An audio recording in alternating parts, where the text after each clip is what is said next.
Welcome friends, career YouTube চ্যানেলে আপনাদের স্বাগত জানাই। তো যেমনটা আমরা কথা দিয়েছিলাম যে কারেন্ট অ্যাফেয়ার্সের উপর নিয়মিত ক্লাস নিয়ে আসবো, তার জন্য আজ আমরা কারেন্ট অ্যাফেয়ার্সের পার্ট 2 অর্থাৎ ক্লাস নাম্বার 2 কিন্তু আপনাদের জন্য নিয়ে এসেছি। পাশাপাশি বলে নিই, আমাদের এই ইউটিউব চ্যানেলের মাধ্যমে নিয়মিতভাবে কিন্তু বিভিন্ন স্যারেরা এবং ম্যামেরা ক্লাস নিচ্ছেন। সেই ক্লাস এবং এই চ্যানেলের কন্টেন্ট যদি আপনাদের ভালো লেগে থাকে অবশ্যই এই চ্যানেলকে কিন্তু সাবস্ক্রাইব করবেন। স্যারেদের ক্লাস কেমন লাগছে তা কমেন্টে জানাতে ভুলবেন না। তো বেশি কথা না বাড়িয়ে চলো কিন্তু শুরু করি আজকের ক্লাস। দেখো, কারেন্ট অ্যাফেয়ার্স আজ হচ্ছে সেকেন্ড ক্লাস। এতে কয়েকটি গুরুত্বপূর্ণ কারেন্ট অ্যাফেয়ার্সে কিন্তু আমরা রেখেছি যে আমাদের যে আপকামিং এক্সামগুলো রয়েছে তার জন্য খুবই ইম্পর্টেন্স। প্রথমে রয়েছে, সম্প্রতি পাকিস্তান রাষ্ট্রের অন্তর্গত প্রদেশগুলির মধ্যে কোনো প্রদেশের খুব ইম্পর্টেন্ট, সর্বপ্রথম মহিলা হিসেবে মুখ্যমন্ত্রী পদে শপথ নিলেন যিনি, তার নাম হচ্ছে মারিয়াম নওয়াজ।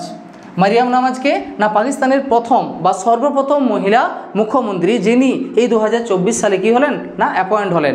ঠিক আছে, তিনি কে না ইনি হলেন পাকিস্তানের যে 3 বারের প্রধানমন্ত্রী ছিল নওয়াজ শরীফ, সেই নওয়াজ শরীফের কন্যা হচ্ছে এই মারিয়াম নওয়াজ। পাশাপাশি একে কি করা হয় না ফেব্রুয়ারি 2024-এ পাকিস্তানের পাঞ্জাব প্রদেশের ইনি কি হন না মুখ্যমন্ত্রী হিসেবে শপথ বাক্য পাঠ করেন বা শপথ নেন। ঠিক আছে, ইনি হচ্ছেন পাকিস্তানের প্রথম মহিলা বা সর্বপ্রথম মহিলা মুখ্যমন্ত্রী। পাশাপাশি আমরা পাকিস্তান রাষ্ট্র সম্পর্কে কয়েকটি ইনফরমেশন জেনে নিই। যেমন ওদের যে ক্যাপিটাল রয়েছে কি নাম না ইসলামাবাদ। পাকিস্তানের কারেন্সি কি রয়েছে না পাকিস্তানের কারেন্সি হচ্ছে তোমার দা পাকিস্তানি রুপি, PKR। ঠিক আছে, চলো আরও কয়েকটা ইনফরমেশন জেনে নিই। দেন আমরা বলতে পারি পাকিস্তানের পার্লামেন্টের নাম কি, পাকিস্তানের পার্লামেন্টের নাম রয়েছে তোমার দ্য ন্যাশনাল অ্যাসেম্বলি। কি নাম রয়েছে না ন্যাশনাল অ্যাসেম্বলি রয়েছে। দেন লংগেস্ট রিভার, দীর্ঘতম নদীর নাম হচ্ছে সিন্ধু নদী। আমরা সকলেই জানি যে তিব্বতের মানস সরোবরের ওখান থেকে সৃষ্টি হয়েছে এবং সেই নদী আরব সাগরে মোহনা সৃষ্টি করেছে। সেই ইন্দাস রিভার বা সিন্ধু নদী হচ্ছে পাকিস্তানের দীর্ঘতম বা প্রধান নদী বলতে পারি। সর্বোচ্চ সিংহের কথায় যদি আসি তাহলে সর্বোচ্চ সিংহ পাকিস্তানের হচ্ছে 30 মিল। যদিও আমি ব্রেকেটে লিখে রেখেছি বিতর্কহীন, তার কারণ হচ্ছে পাকিস্তান বা পাকিস্তানের জনগণ বা পাকিস্তান দাবি করে কি যে তাদের সর্বোচ্চ সিংহ হচ্ছে গডউইন অস্ট্রিন, যেটা আছে কোথায় না আজাদ কাশ্মীরে। আমাদের ভাষায় সেটা হচ্ছে POK, পাকিস্তান অকুপাইড কাশ্মীর। সেই গডউইন অস্ট্রিন বা K2কে তারা তাদের সর্বোচ্চ সিংহ হিসেবে ধরে থাকে, কিন্তু না, সেই জায়গাটি বিতর্কযুক্ত জায়গা। স্বাভাবিকভাবে 30 মিল হচ্ছে পাকিস্তানের সর্বোচ্চ সিংহ। ঠিক আছে, গডউইন অস্ট্রিন কিন্তু হবে না। নেক্সট আরেকটি খুব ইম্পর্টেন্ট পাকিস্তান সম্পর্কে কারেন্ট অ্যাফেয়ার্স রয়েছে, যেটি হচ্ছে যে লাহোর হাইকোর্ট। পাকিস্তানের যে লাহোর হাইকোর্ট রয়েছে সেই লাহোর হাইকোর্টে সর্বপ্রথম মহিলা বিচারপতি হিসেবে সম্প্রতি এই কয়েকদিন আগে সম্প্রতি শপথ নিলেন কে নিলেন না জাস্টিস আলিয়া নীলম বলে একজন মহিলা, তিনি কিন্তু বিচারপতি পদে কোথাকার না লাহোরের হাইকোর্টে সর্বপ্রথম মহিলা বিচারপতি হিসেবে নিয়োগ পেলেন বা শপথ বাক্য পাঠ করলেন। ঠিক আছে, এই ছিল আমাদের প্রথম প্রশ্নের পরিপ্রেক্ষিতে আলোচনা। নেক্সট আমরা চলে আসবো। নেক্সট কি রয়েছে না সম্প্রতি ভারত সরকার এবছর কি করে না হাইতি প্রজাতন্ত্র, মনে রাখবো হাইতি প্রজাতন্ত্র, সেখানে হাইতি প্রজাতন্ত্রে ফেঁসে থাকা ভারতীয়দের উদ্ধারের জন্য কি করেছে না অপারেশন ইন্দ্রাবতী লঞ্চ করে, তাই না। তার এই হাইতি প্রজাতন্ত্রে যে সমস্ত ভারতীয়রা ফেঁসেছিলেন সেই ভারতীয়দেরকে উদ্ধারের জন্য ভারত সরকার কি করে না হাইতি প্রজাতন্ত্র থেকে তাদেরকে ভারতে ফিরিয়ে আনার জন্য একটি অপারেশন চালু করেছিল। অপারেশনটির নাম হলো তোমার অপারেশন ইন্দ্রাবতী। অপারেশন ইন্দ্রাবতী কেন চালানো হলো তাহলে না হাইতি প্রজাতন্ত্রে কিছু ভারতীয় ফেঁসেছিল তাদেরকে উদ্ধারের জন্য।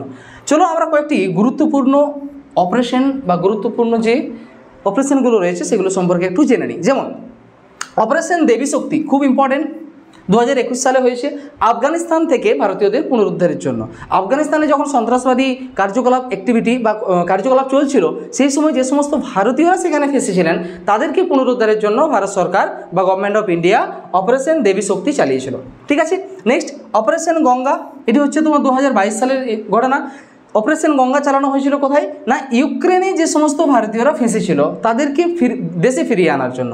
কেন না আমরা সকলে জানি ইউক্রেন এবং রাশিয়ার মধ্যে একটি দীর্ঘমেয়াদী যুদ্ধের কিন্তু সূচনা হয়েছিল। সেই সময়টাতে এই ইউক্রেনে যে সমস্ত ভারতীয়রা ফেঁসেছিলেন তাদেরকে ভারতে ফিরিয়ে আনার জন্য কি করা হয় না গভর্নমেন্ট অফ ইন্ডিয়া একটি অপারেশন লঞ্চ করে, যার নাম হচ্ছে অপারেশন গঙ্গা 2022 সালে। নেক্সট অপারেশন করুণা কততে হয় না অপারেশন করুণা লঞ্চ করা হয় 2023 সালে। এবং সেক্ষেত্রে এই অপারেশনের মাধ্যমে ভারতীয়রা বা ভারত সরকার কি করে না মায়ানমারের নাগরিকদের জন্য বা মায়ানমারের নাগরিকদের সুযোগ সুবিধা প্রদান করার জন্য, সাহায্য করার জন্য এই অপারেশন লঞ্চ করা হয়েছিল। কেন মায়ানমারের মানুষদের সাহায্যের প্রয়োজন দেখা দিল না আমরা সকলেই জানি বঙ্গোপসাগরে একটি ঘূর্ণিঝড় দেখা দিয়েছিল 2023 সালে, যার নাম হচ্ছে তোমার মোচা বা মোকা ঘূর্ণিঝড়।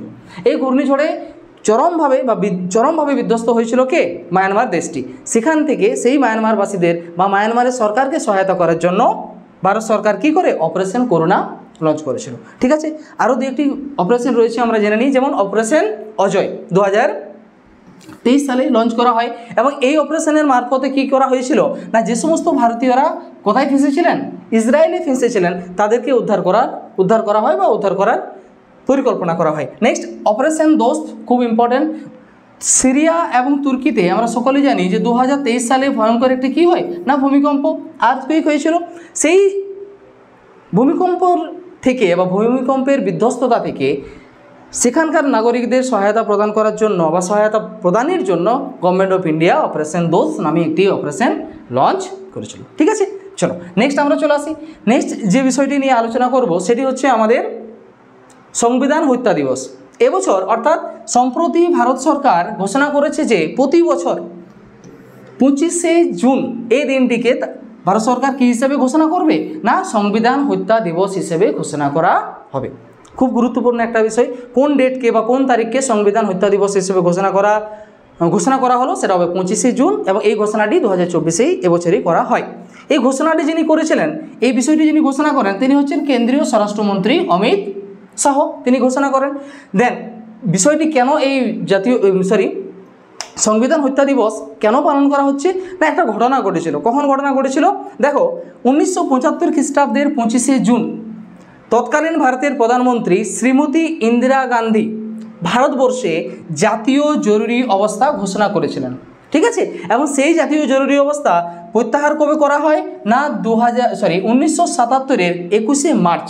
1977 খ্রিস্টাব্দের 21শে মার্চ কিন্তু সেই জাতীয় জরুরি অবস্থা কিন্তু প্রত্যাহার করা হয়, যা প্রায় 21 মাস স্থায়ী হয়েছিল। এবং এই অবস্থার বা এই সময়টাই যিনি আমাদের ভারতের রাষ্ট্রপতি ছিলেন তার নাম হচ্ছে ফখরুদ্দিন আলী আহমেদ। অর্থাৎ তৎকালীন সময়ে যখন ইন্দিরা গান্ধী প্রধানমন্ত্রী ছিলেন তখন আমাদের ভারতের রাষ্ট্রপতি ছিলেন কে ফখরুদ্দিন আলী আহমেদ। ঠিক আছে, তার সময়কাল হচ্ছে 1974 থেকে 1977। সেই সময় কি হয়েছিল না ওই সময়ের গণতান্ত্রিক বিষয়টির কথা মাথায় রেখেই বর্তমান কেন্দ্রীয় সরকার 25শে জুনকে সংবিধান হত্যা দিবস হিসেবে পালন করার কথা ঘোষণা করে। কেননা সেই জাতীয় জরুরি অবস্থার সময় ভারতীয়দের যে সাংবিধানিক এবং গণতান্ত্রিক ক্ষয়ক্ষতি হয়েছিল সেই ক্ষয়ক্ষতি এবং সেই বিষয়টি বা সেই সিচুয়েশনটির কথা মাথায় রেখে বর্তমান সরকার কি ঘোষণা করছে না সেই সময় গণতন্ত্রকে শ্বাসরোধ করে নাকি মেরে ফেলা হয়েছিল ওই জাতীয় জরুরি অবস্থার সময়। তাই এই সময়টিকে স্মরণ করার জন্য এবং সেই সময়ে যে সমস্ত মানুষরা দুর্বিষহ অসুবিধায় পড়েছিলেন তাদের কথা স্মরণ করার জন্যই এই দিনটিকে অর্থাৎ 25শে জুনকে সংবিধান হত্যা দিবস হিসেবে পালন করার কথা গভর্নমেন্ট অফ ইন্ডিয়া বা ভারতের কেন্দ্রীয় সরকার ঘোষণা করেছে। ঠিক আছে, নেক্সট আমরা চলে আসি পরবর্তী বিষয়ে এই জাতীয় জরুরি অবস্থা সম্পর্কে। দেখো আমাদের ভারতে আজ পর্যন্ত মোট 3বার জাতীয় জরুরি অবস্থা ঘোষণা করা হয়। কবার হয় 3বার জাতীয় জরুরি অবস্থা ঘোষিত হয়। কবে কবে না 1962 সালে প্রথম জাতীয় জরুরি অবস্থা ঘোষিত হয়, 1971 সালে দ্বিতীয় জরুরি অবস্থা ঘোষিত হয় এবং 1975 যেটা আমরা বললাম যেটা 1975-এ তৃতীয়বার ঘোষিত হয়। এটি হচ্ছে 3বার ঘোষিত হওয়া জাতীয় জরুরি অবস্থা। প্রথম 1962 কারণ ছিল ভারত চীন যুদ্ধ, দ্বিতীয় সময় কারণ ছিল ভারত পাকিস্তান যুদ্ধ এবং তৃতীয় অর্থাৎ শ্রীমতী ইন্দিরা গান্ধীর সময় যে জাতীয় জরুরি অবস্থা ঘোষিত হয় এক্ষেত্রে প্রধান কারণ ছিল অভ্যন্তরীণ গোলযোগ। অর্থাৎ আমাদের ভারতবর্ষে অভ্যন্তরীণ গোলযোগ সৃষ্টি হয়েছিল, যে কারণের জন্যই তৎকালীন প্রধানমন্ত্রী ইন্দিরা গান্ধী কী করেছিলেন না জাতীয় জরুরি অবস্থা ঘোষণা করেছিলেন। 3বার ঘোষিত হয়, মনে রাখবো। সংবিধানের 352 নম্বর অনুচ্ছেদে জাতীয় জরুরি অবস্থার উল্লেখ রয়েছে, খুব ইম্পর্ট্যান্ট। পাশাপাশি আমরা একটা বিষয় বলে নিই যে সংবিধানের 360 নম্বর ধারাতে জাতীয় জরুরি অবস্থা নয় আর্থিক জরুরি অবস্থা ঘোষণার কথাও কিন্তু উল্লেখ রয়েছে। দুই ধরনের জাতীয় জরুরি অবস্থার কথা আমরা পাচ্ছি, এক হচ্ছে জাতীয় জরুরি অবস্থা এবং এক হচ্ছে আর্থিক জরুরি অবস্থা। জাতীয় জরুরি অবস্থার কথা উল্লেখ রয়েছে 352 নম্বর আর্টিকেলে এবং 360 নম্বর অনুচ্ছেদে রয়েছে কি না আর্থিক জরুরি অবস্থা। ঠিক আছে, আশা করি কিন্তু আমাদের এই কন্টেন্ট বা এই কারেন্ট অ্যাফেয়ার্সের ক্লাস আপনাদের ভালো লাগছে। যদি ভালো লেগে থাকে অবশ্যই কিন্তু কমেন্টে জানাতে ভুলবেন না, পাশাপাশি আমাদের চ্যানেলকে কিন্তু সাবস্ক্রাইব করে রাখবেন। নেক্সট আমরা চলে আসি। নেক্সট রয়েছে 2024-এর 26শে জুন, খুব ইম্পর্ট্যান্ট, এই ডেটটা কিন্তু আমাদেরকে মনে রাখতে হবে। 26শে জুন দেশের দ্বিতীয় সেকেন্ড মিলিটারি স্টেশন হিসেবে প্লাস্টিক ওয়েস্ট যেটাকে আমরা বলি, প্লাস্টিক বর্জ্য দ্বারা নির্মিত রোডের উদ্বোধন হলো জয়পুর মিলিটারি স্টেশনে। খুব ইম্পর্টেন্ট একটা বিষয় যে দ্বিতীয় মিলিটারি স্টেশন হিসেবে জয়পুর মিলিটারি স্টেশনে কি উদ্বোধন হলো না প্লাস্টিক বর্জ্য দ্বারা নির্মিত রোডের উদ্বোধন হলো। এটা কিন্তু সেকেন্ড, এর আগে প্রথম হয়েছে। কোথায় হয়েছে আমরা একটু পরে দেখছি। এই যে জয়পুরে মিলিটারি স্টেশনে এই রোডের উদ্বোধন হলো, এর উদ্বোধন যিনি করলেন তিনি হচ্ছেন সেখানকার জেনারেল আর.এস. গোডারা সেখানকার জেনারেল, তিনি কিন্তু এর উদ্বোধন করলেন। এবং এই যে রোডটির কথা বলা হচ্ছে এটি কত মিটার?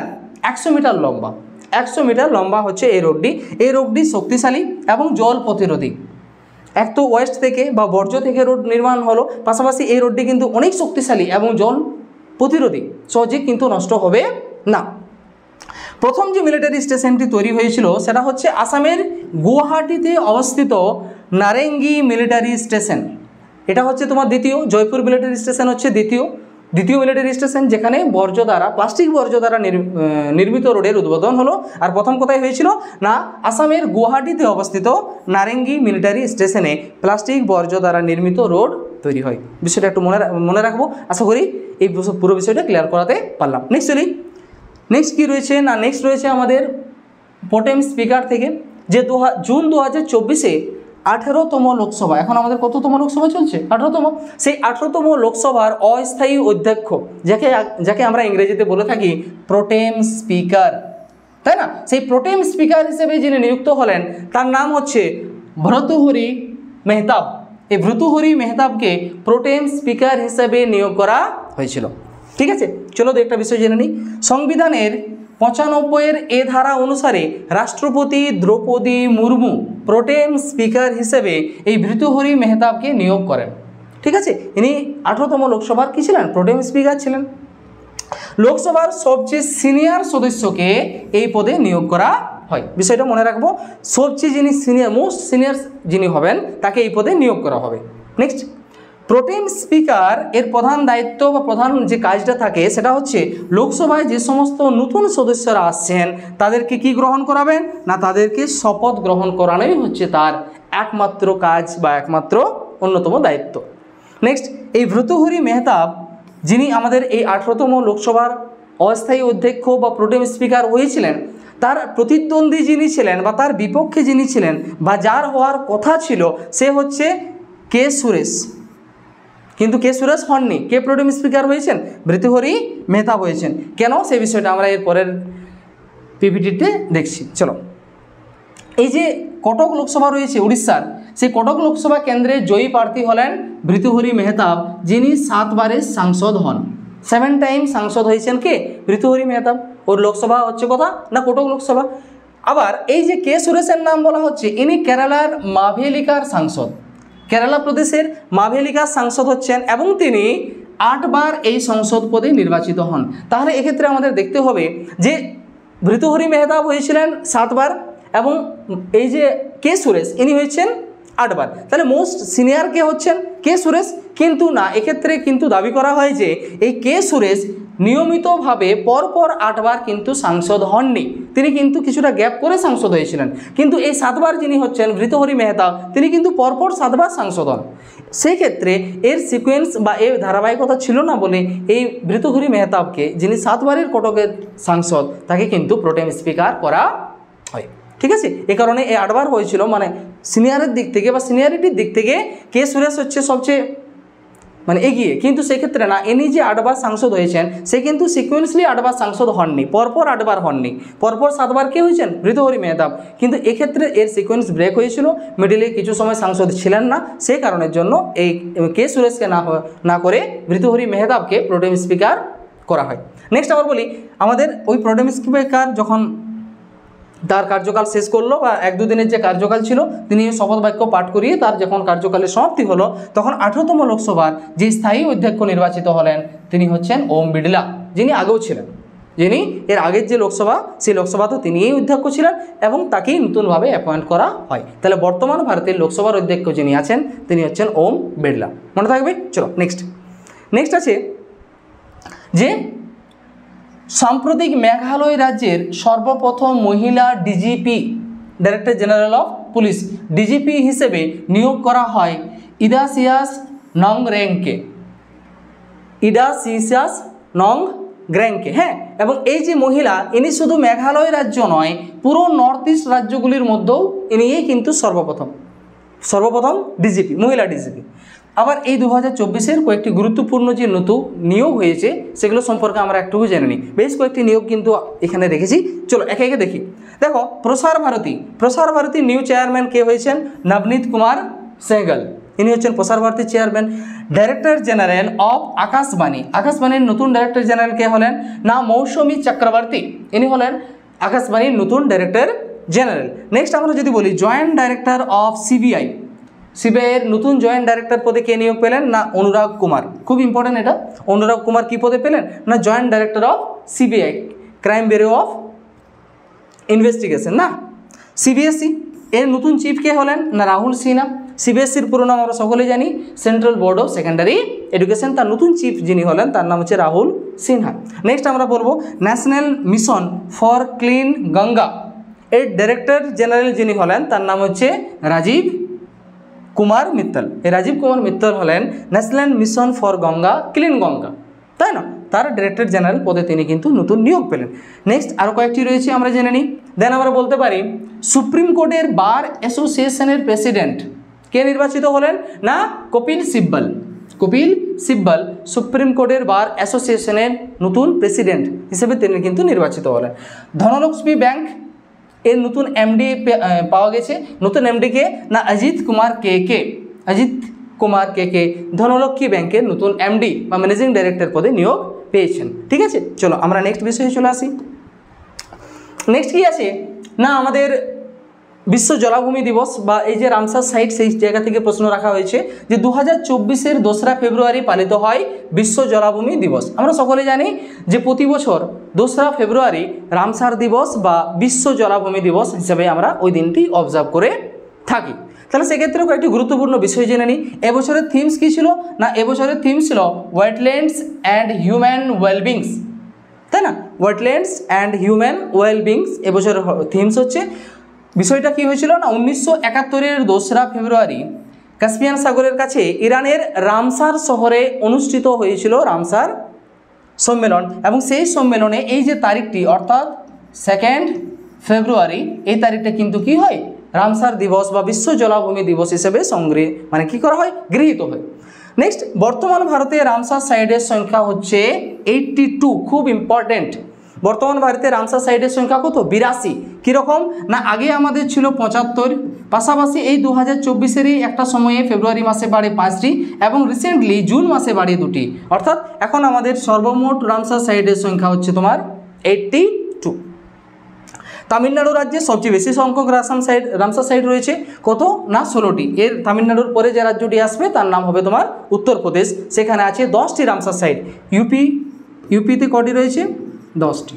ইউপিতে 10টি রামসার সাইট রয়েছে, উত্তরপ্রদেশ সর্বাধিক, যেখানে সংখ্যা হচ্ছে তোমার তামিলনাড়ু হচ্ছে সর্বাধিক যেখানে রয়েছে 16টি, ইউপি বা উত্তরপ্রদেশে রয়েছে 10টি, এই হচ্ছে সেকেন্ড। নেক্সট আমরা যদি বলি পশ্চিমবঙ্গের ক্ষেত্রে, আমাদের রাজ্য পশ্চিমবঙ্গে রামসার সাইটের সংখ্যা হচ্ছে 2টি। কি? এক হচ্ছে পূর্ব কলকাতার জলাভূমি, যেটাকে 2002 সালে রামসার সাইটের মর্যাদা দেওয়া হয়, এবং আরেক হচ্ছে আমাদের সুন্দরবন, যাকে 2019 সালে রামসার সাইটের মর্যাদা কিন্তু দেওয়া হয়। ঠিক আছে, পশ্চিমবঙ্গের 2টি। আবার রামসার সাইট সম্পর্কে যদি বলি যে 2024-এর, দেখো বারবার বলছি যে 2024-এর আগে আমাদের রামসার সাইটের সংখ্যা কত ছিল? 75। প্রথমে ফেব্রুয়ারি মাসে 5টি বাড়ে এবং জুন, এই রিসেন্টলি জুন মাসে, আমাদের এই আগের মাসে কটি বেড়েছে? না 2টি। কী 2024 যে ফেব্রুয়ারি মাস, সেক্ষেত্রে ভারতের রামসার তালিকায় যোগ হওয়া 5টি নতুন রামসার সাইট হলো কর্ণাটকের রয়েছে 3টি এবং তামিলনাড়ুর 2টি। কর্ণাটকের 3টি কী? এক হচ্ছে আঙ্কাস সমুদ্র বার্ড কনজারভেশন রিজার্ভ, আঘনাসিনী মোহনা ও মাগোধিকেরে, এই 3টি হচ্ছে তোমার কর্ণাটকের রামসার সাইট। এবং তামিলনাড়ু রাজ্যের রয়েছে 2টি। কী? না তামিলনাড়ু রাজ্যের করাইভেট্টি পাখি অভয়ারণ্য, করাইভেট্টি পাখি অভয়ারণ্য এবং লংউড সোলা সংরক্ষিত বন, এই 2টি হচ্ছে তামিলনাড়ু রাজ্যের, আর উপরের 3টি হচ্ছে তোমার কর্ণাটক রাজ্যের। এই 3+2 অর্থাৎ 5টি কী হয়? 3+2, এই 5টি আমাদের কিন্তু ফেব্রুয়ারি মাসে বাড়ে। কিন্তু রিসেন্টলি জুন মাসে, 2024-এর জুন মাসে আরও 2টি রামসার সাইট যোগ হয় এবং এই 2টি রামসার সাইট কোন রাজ্যের অন্তর্গত? বিহারে বাড়ে। কী? একটা হচ্ছে Nagi bird sanctuary, NAGI Nagi bird sanctuary, এবং 2 হচ্ছে Nakti bird sanctuary, NAKTI Nakti bird sanctuary. অর্থাৎ এই 2টি স্যাংচুরি কিন্তু এখন বাড়ছে। অর্থাৎ সর্বমোট আমাদের রামসার সাইটের সংখ্যা হচ্ছে তোমার, আগে ছিল বললাম 75, পরে আরও 5টি যোগ হলো, পরে আরও 2টি যোগ হলো, অর্থাৎ বর্তমান ভারতের রামসার সাইটের সংখ্যা হচ্ছে 82। দেখো, অল ওভার ওয়ার্ল্ডে অনেক দেশেই কিন্তু প্রচুর রামসার সাইট আছে। তার মধ্যে সর্বাধিক পরিমাণ রামসার সাইট রয়েছে কোথায়? ইউকেতে। কোথায় রয়েছে? ইউকেতে। সেখানে অ্যাপ্রক্স 175টি রামসার সাইট রয়েছে। সবচেয়ে বেশি সংখ্যক রামসার সাইট কোন দেশে রয়েছে? না হবে ইউকে। আবার ভারতের ক্ষেত্রে একটা স্ট্যাটিকের প্রশ্ন হয়ে যায় যে সবচাইতে বৃহত্তম রামসার সাইটটির নাম বলো এবং সবচাইতে ক্ষুদ্রতম রামসার সাইটটির নাম বলো। এই দুটো প্রশ্ন কিন্তু আমাদের কাছে অটোমেটিক্যালি চলে আসে। তাহলে বৃহত্তম যদি নাম বলা হয়, তাহলে বৃহত্তমের জায়গায় হবে তোমার আমাদের পশ্চিমবঙ্গের সুন্দরবন, যাকে 2019 সালে রামসার সাইটের মর্যাদা দেওয়া হয়। তাহলে পশ্চিমবঙ্গের সুন্দরবন সবচেয়ে বৃহত্তম রামসার সাইট। দেন যদি ক্ষুদ্রতম বলে, তাহলে ক্ষুদ্রতম হলে হবে রেণুকা রামসার সাইট। এই রেণুকা রামসার সাইট কোথায় রয়েছে? না হিমাচল প্রদেশে রয়েছে। রেণুকা রামসার সাইট তোমার কোথায় রয়েছে? হিমাচল প্রদেশে। এটি হচ্ছে তোমার ক্ষুদ্রতম, আর বৃহত্তম বললে হয়ে যাবে সুন্দরবন, যাকে 2019 সালে কী করা হয়েছে? তোমার রামসার সাইটে মর্যাদা দেওয়া হয়েছে। আবার যদি আমরা বলি সর্বপ্রথম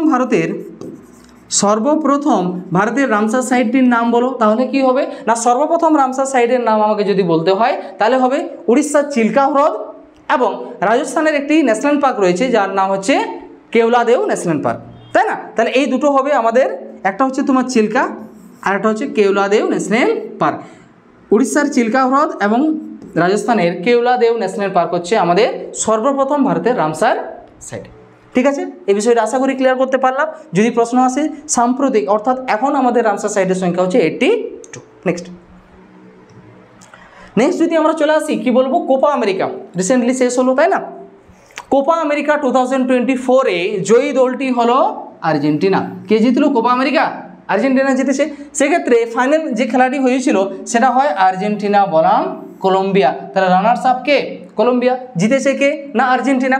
ফাইনালে লা মার্টিনেজ, যে এক্সট্রা সময় দেওয়া হয় ফুটবল খেলাতে, সেই এক্সট্রা সময়টাতে কি হয়েছিল না লা মার্টিনেজের করা একমাত্র গোলে আর্জেন্টিনা কি হয়? আর্জেন্টিনা জয়ী হয়েছিল। এটি ছিল কোপা আমেরিকার 16তম সংস্করণ। এই ঘুরিয়েও প্রশ্ন দিতে পারে যে কোপা আমেরিকা 16তম সংস্করণে জয়ী দেশটির নাম কি? তাহলে কি হবে? আর্জেন্টিনা। কোন দুই দেশের মধ্যে খেলাটি হয়েছিল? ফাইনাল খেলাটি এক হবে আর্জেন্টিনা আর এক হবে তোমার কলম্বিয়া। নেক্সট কয়েকটি মোস্ট ইম্পর্টেন্ট জিনিসের কথায় আসি, যে সেরা খেলোয়াড় নির্বাচিত হয়েছেন কে? জেমস রড্রিগেজ, যিনি কলম্বিয়া থেকে বিলং করেন। গোল্ডেন বুট যিনি পেয়েছেন লাউতারে মার্টিনেজ। এই লাউতারে মার্টিনেজে কী করেন? ফাইনালে একমাত্র গোলটি করেছিলেন। তিনি আর্জেন্টিনা থেকে বিলং করছেন, তিনি কিন্তু গোল্ডেন বুট অ্যাওয়ার্ডটি পেয়েছেন। গোল্ডেন গ্লাভস যে গোলকিপার পেয়েছিলেন তিনিও হচ্ছেন আর্জেন্টিনার এমিলিয়ানো মার্টিনেজ। কী নাম? এমিলিয়ানো মার্টিনেজ, যিনিও আর্জেন্টিনা থেকে বিলং করেন। পাশাপাশি ফেয়ার প্লে অ্যাওয়ার্ড, এই ফেয়ার প্লে অ্যাওয়ার্ড কোন দেশ পায়? না কলম্বিয়া পায়। ফেয়ার প্লে অ্যাওয়ার্ড কোন দেশ পায়? না কলম্বিয়া পায়। নেক্সট আমরা চলে আসবো। নেক্সট রয়েছে দেখো, সম্প্রতি ঝাড়খণ্ড রাজ্যের নতুন মুখ্যমন্ত্রী হলেন হেমন্ত সোরেন। মাঝে মধ্যেই কিন্তু আমাদের পার্শ্ববর্তী প্রতিবেশী রাজ্য ঝাড়খণ্ডের কথায় যদি আমরা আসি, মাঝে মধ্যেই মুখ্যমন্ত্রী চেঞ্জ হচ্ছে, কিছু সময় অন্তর অন্তর আমরা প্রায় মুখ্যমন্ত্রী পদের অনেকবার অদলবদল দেখলাম। তাহলে সেক্ষেত্রে এখন কারেন্টলি যদি বলা হয় আজকে যে তারিখ রয়েছে সেই তারিখ অনুসারে এখন বর্তমানে মুখ্যমন্ত্রী পদে কে আছেন না জেএমএম পার্টি থেকে বিলং করেন যিনি, সে হচ্ছে হেমন্ত সোরেন। শিবু সোরেন যিনি একজন জেএমএম এর বলতে পারি অন্যতম প্রতিষ্ঠাতা, তার পুত্র হচ্ছে হেমন্ত সোরেন, তিনি হচ্ছেন বর্তমান ঝাড়খণ্ড রাজ্যের নতুন মুখ্যমন্ত্রী। যদিও এনি অনেকদিন আগে থেকেই মুখ্যমন্ত্রী ছিলেন, মিডিলে কিছুটা গ্যাপ হয়েছিল। তাহলে এর আগে যিনি ছিলেন অর্থাৎ হেমন্ত সোরেনের পূর্বে কে ছিলেন না হেমন্ত সোরেনের পূর্বে ওই তাদেরই দল থেকে অর্থাৎ তাদেরই রাজনৈতিক পার্টি থেকে চম্পাই সোরেন বলে একজন ব্যক্তি, তিনি কিন্তু মুখ্যমন্ত্রী পদে অধিষ্ঠিত ছিলেন। এবং চম্পাই সোরেনের আগে কে ছিলেন হেমন্ত সোরেন, হেমন্ত সোরেনের পর চম্পাই সোরেন, আবার চম্পাই সোরেনের পরে আবার ফিরে এলেন কে হেমন্ত সোরেন। দেখো 2000 খ্রিস্টাব্দের 15ই নভেম্বর বিহার রাজ্য ভেঙে কি তৈরি হয়েছিল না ঝাড়খণ্ড রাজ্যটি তৈরি হয়। নেক্সট তিনটি গুরুত্বপূর্ণ বিষয় মাঝে মধ্যে কিন্তু বিভিন্ন জায়গায় আমরা কোশ্চেন দেখে থাকি। ঝাড়খণ্ডের প্রথম মুখ্যমন্ত্রী কে ছিলেন ওই 2000 সালের সময় বাবুলাল মারান্ডি ছিলেন প্রথম মুখ্যমন্ত্রী। ঝাড়খণ্ডের প্রথম রাজ্যপাল যিনি ছিলেন তার নাম কি না প্রভাত কুমার হচ্ছেন প্রথম রাজ্যপাল।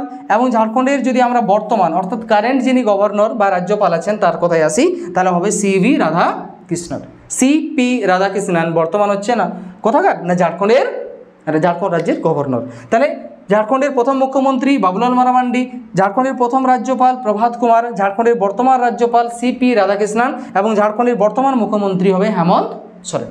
ঠিক আছে, চলো নেক্সট আমরা অর্থাৎ আজকের আমরা শেষ কোয়েশ্চেনের আলোচনায় চলে এসেছি। তাতে লেখা আছে দেখো প্যারিস অলিম্পিক থেকে, এর আগের ভিডিওতে আমি কিন্তু প্যারিস অলিম্পিকের প্রায় অনেক কিছুই বলেছি, অনেক ডিটেলসে আলোচনা করেছি। তাতে আজ যে এই বিষয়টা একটু অ্যাড করে নেবে আপনারা, যদি প্রথম ভিডিও না দেখে থাকেন তো অবশ্যই কিন্তু আপনারা আমাদের এই চ্যানেলের ভিডিওর যে রয়েছে সেখান থেকে প্রথম ভিডিও কারেন্ট অ্যাফেয়ার্সের দেখে নেবেন। সেখানে কিন্তু প্যারিস অলিম্পিক সম্পর্কে ডিটেলসে বলা আছে। আজ সেখানে জাস্ট কয়েকটা ইনফরমেশান আমরা অ্যাড করব। তাতে কি বলা আছে না 2024 যে প্যারিস অলিম্পিক হবে সেই প্যারিস অলিম্পিকে মশাল বহনকারী অর্থাৎ যার হাতে কিন্তু প্যারিস অলিম্পিকের মশাল থাকবে সেক্ষেত্রে একজন ভারতীয় অ্যাপয়েন্ট বা নির্বাচিত হলেন, তার নাম হচ্ছে অভিনব বিন্দ্রা। অভিনব বিন্দ্রা ইনি কি করবেন না মশাল বহন করবেন। পতাকা বাহকের কথায় আসি, পতাকা বাহক দুজন রয়েছেন আমাদের ভারত থেকে, এক হচ্ছে পিভি সিন্ধু যিনি ভারতের জাতীয় পতাকা ত্রিবর্ণ রঞ্জিত জাতীয় পতাকাকে বইবেন, তিনি হচ্ছেন পিভি সিন্ধু এবং হচ্ছে শরৎ কমল, এরা দুজন জাতীয় পতাকা বহন করবে। নেক্সট এবারের যে প্যারিস অলিম্পিক হতে যাচ্ছে সেই প্যারিস অলিম্পিকে কি হবে না 4টি নতুন খেলাকে অ্যাড করা হবে।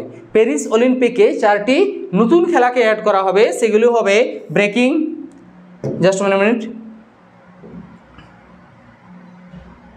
ব্রেকিং রয়েছে, সাফারিং রয়েছে, স্পট ক্লাইম্বিং রয়েছে অ্যান্ড স্কিট ব্রোডিং রয়েছে। এই 4টি নতুন খেলা কিন্তু এবারের প্যারিস অলিম্পিকে নতুনভাবে অ্যাড করা হলো এবং এই 4টি খেলায় এরপর থেকে এই প্যারিস অলিম্পিকে কিন্তু দেখা যাবে। তাহলে এক মশাল বাহক অভিনব বিন্দ্রা, পতাকা বাহক অর্থাৎ জাতীয় পতাকা যিনি বইবেন তারা হচ্ছেন পিভি সিন্ধু ও শরৎ কমল।